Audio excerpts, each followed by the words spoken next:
أعوذ بالله من الشيطان الرجيم. بسم الله الرحمن الرحيم. إنا أعطيناك الكوثر فصل لربك وانحر إن شانئك هو الأبتر. صدق اللہ العظیم. میرے واجب الاحترام قابل صدر احترام ضلع ڈوڈا کے غیور نوجوانوں اور دوستوں، آپ کی اس بستی میں غالباً پہلی مرتبہ سیرت طیبہ کے ایک انوکھے پہلو یتیم مقبر کرنے کا مل رہا ہے. آپ کا جذبہ شوق اور ولولہ دیکھ کر ساری تھکاوٹ اتر گئی ہے. اللہ تعالیٰ آپ جذبے کو دیر سلامت باکرامت رکھے.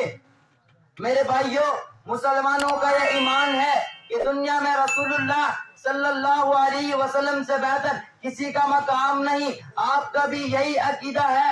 میرے بھائیوں، ساری کائنات کے درخت اگر کلمے بن جائیں اور ساری دنیا کے سمندر اگر سیاہیاں بن جائیں اور ساری دنیا کے درختوں کے پتے اگر کاغذ بن جائیں اور ان کاغذوں پہ لکھائی شروع ہو جائے، قیامت تک دنیا ان کاغذوں پہ تحریر کرتے رہے. سمندر سیاہیوں سے خشک ہو سکتے ہیں، درختوں کی کلمیں ختم ہو سکتی ہیں، کاغذ پر لکھتے لکھتے کاغذ ختم ہو سکتے ہیں، اور دنیا کے سارے کاتب پیغمبر کی شان تحریر کرتے کرتے تھک سکتے ہیں، لیکن نبی صلی اللہ علیہ وسلم قرآن پاک میں کئی سو آیات میں اللہ نے اپنے نبی صلی اللہ علیہ وسلم کی شان بیان فرمائی ہے.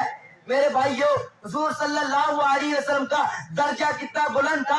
توجہ کرو، حضور صلی اللہ علیہ وسلم کے ذکر سے بہتر کسی کا ذکر نہیں، حضور صلی اللہ علیہ وسلم کے شان سے بہتر کسی کی شان نہیں، حضور صلی اللہ علیہ وسلم کے مرتبے سے بہتر کسی کا مرتبہ نہیں، نبی صلی اللہ علیہ وسلم کے چہرے سے بہتر کسی کا چہرہ نہیں، نبی صلی اللہ علیہ وسلم کے زلفوں سے بہتر کسی کی زلفیں نہیں، نبی صلی اللہ علیہ وسلم کے آنکھوں سے بہتر کسی کی آنکھ نہیں، نبی صلی اللہ علیہ وسلم کے گفتار سے بہتر کسی کا گفتار نہیں، نبی صلی اللہ علیہ وسلم کے شہر سے بہتر کسی کا شہر نہیں، نبی صلی اللہ علیہ وسلم کے علاقے سے بہتر کسی کا علاقہ نہیں، نبی صلی اللہ علیہ وسلم کی سواری سے بہتر کسی کی سواری نہیں، پیغمبر صلی اللہ علیہ وسلم کے مسکرانے سے بہتر کسی کا مسکرانا نہیں. حتیٰ کہ نبی صلی اللہ علیہ وسلم جس رات میں آ گیا وہ رات سب راتوں سے اعلیٰ. نبی صلی اللہ علیہ وسلم جس دن میں آیا وہ دن دنوں سے اعلیٰ. نبی صلی اللہ علیہ وسلم جس مہینے میں آیا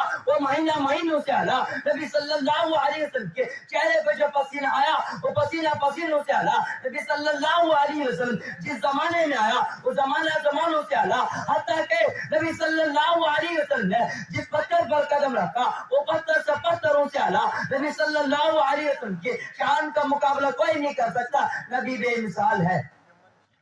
قرآن پاک میں اللہ نے اپنے نبی صلی اللہ علیہ وسلم کی شان مختلف انداز سے بیان کی ہے.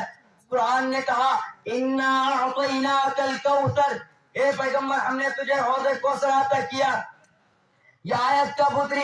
اس کا شان نزول کیا ہے کہ جب رسول اللہ صلی اللہ علیہ وسلم کے حقیقی بیٹے ابراہیم نبی صلی اللہ علیہ وسلم کے ہاتھوں میں بیمار تھے، بیماری کی وجہ سے تڑپ رہے تھے، وہ نبی کی آنکھوں سے آنسو جاری تھے. وہ نبی اللہ کے دروازے پر رو کر کے کہتے ہیں اے اللہ، میرے دشمنوں کے 7 بیٹے دیے اور مجھے 2 بیٹے دیے تھے، وہ بھی لے لیے، اب تیسرا بیٹا دیا، یہ بیمار ہے. اے اللہ، میں تیرے دروازے پر حاضر ہوں، میرے بچے کو عطا فرما. لیکن نبی صلی اللہ علیہ وسلم کے بیٹے جب بیمار ہوئے تو مکہ کے مشرکوں نے مذاق اڑایا. انہوں نے کہا کہ نبی صلی اللہ علیہ وسلم کا پہلا بھی کوئی بیٹا نہیں بچا، یہ بیٹا بھی بیمار ہے. جس آدمی کی اولاد نہ ہو اس کو عربی ابتر کہتے ہیں.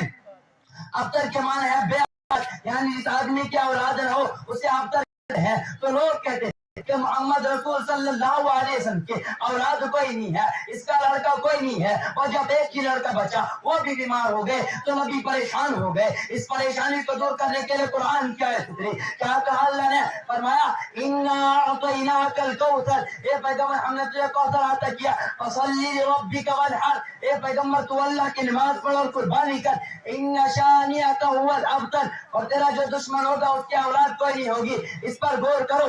إِنَّ شَانِئَكَ هُوَ الْأَبْتَرُ، اے پیغمبر ابتر تیرا دشمن ہوگا. اور دشمن حضور صلی اللہ علیہ وسلم سے کہتا تھا کہ حضور کی اولاد کوئی نہیں ہوگی، حضور ہوں گے. قرآن نے ایک عملی نے تجھے کوثر عطا کیا، تسبیح بیان کر، تو اللہ نماز پڑھ، تو قربانی کر، تیرا دشمن ابتر ہوگا اور ساری کائنات کے ایک ایک خطے میں تیری اولاد ہوگی۔ قرآن کی آیت کا معنی سمجھ میں آیا؟ انا اعطیناک الکوثر، اے پیغمبر ہم نے تجھے کوثر عطا کیا۔ یہاں کوثر کے کیا معنی ہے؟ آپ حیران ہوں گے کہ جو کوثر کا لفظ آیا، ساری دنیا کے سمندر، معنی کے سمندر اس کوثر میں بند ہے۔ کسی نے کہا کوثر سے مراد حوض کوثر، کسی نے کہا عرش سے فرش تک، تحت اس طرح سے عرش معلیٰ تک، مشرق سے مغرب تک، شمال سے جنوب تک، پوری دنیا میں جتنی اچھائیاں، جتنی نعمتیں، جتنی عظمتیں، جتنی رفعتیں، جتنی بلندیاں ہیں، ان تمام کو ایک جگہ جمع کرو تو اس کا نام کوثر ہے۔ اس کو عربی زبان میں کہتے ہیں خیر کثیر کے ساری دنیا کی بلائیاں، یعنی ساری دنیا کی بلائیاں تجھے دے دی۔ کتنی بلائیاں؟ اب بلائیوں کی بات دیکھو، ایک وقت وہ تھا کہ جب تو مکے میں پیدا ہوا تھا، داعیہ تجھے لینے آئی تھی، تیرا باپ نہیں تھا، یعنی تیرا والد ہو تو چکا تھا، تو یتیم تھا، داعیہ تجھے اس لیے چھوڑ گئے، تیرے گھر میں کھانے پینے کو سامان نہیں دیکھا، داعیوں نے کہا اس کا تو والد زندہ ہی نہیں، اس گھر سے کیا ملے گا؟ اے پیغمبر صلی اللہ علیہ وسلم، داعیہ جب تجھے یتیم سمجھ کر چھوڑ گئے تو اللہ نے تجھے در یتیم بنا دیا، تو تخت پہ بیٹھا تھا، تجھے معراج پہ پہنچا دیا، تو زمین پہ بیٹھا تھا، تجھے عرش پہ پہنچا دیا، تو نیچے بیٹھا تھا، تجھے اوپر پہنچا دیا، اور تو زمین پہ لوگوں کے ساتھ بیٹھتا تھا، عرش پہ خدا نے تجھے جنت کا وارث بنا دیا۔ اے محمد، پیدا یتیم ہوا تھا اور کر دیا تجھے در یتیم، پیدا یتیم ہوا تھا، تجھے عرش اور فرش کا والی بنا دیا۔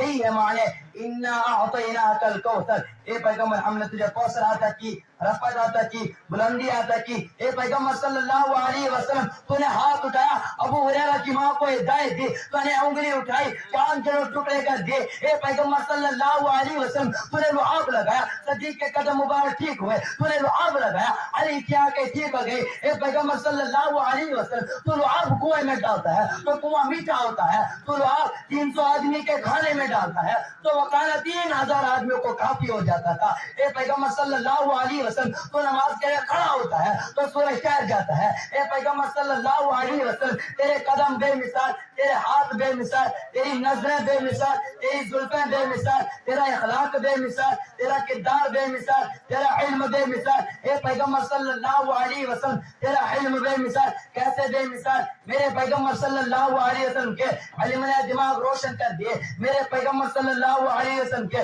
علم نے دل روشن کر دیے۔ عشق مصطفیٰ جس کے سینے میں ہے، عشق مصطفیٰ جس کے سینے میں ہے، وہ جہاں بھی رہے مدینے میں ہے۔ لگاتے ہیں نعرہ یہ ایمان والے، لگاتے ہیں نعرہ یہ ایمان والے، محمد ہمارے بڑی شان والے۔ وآخر دعوانا الحمدللہ۔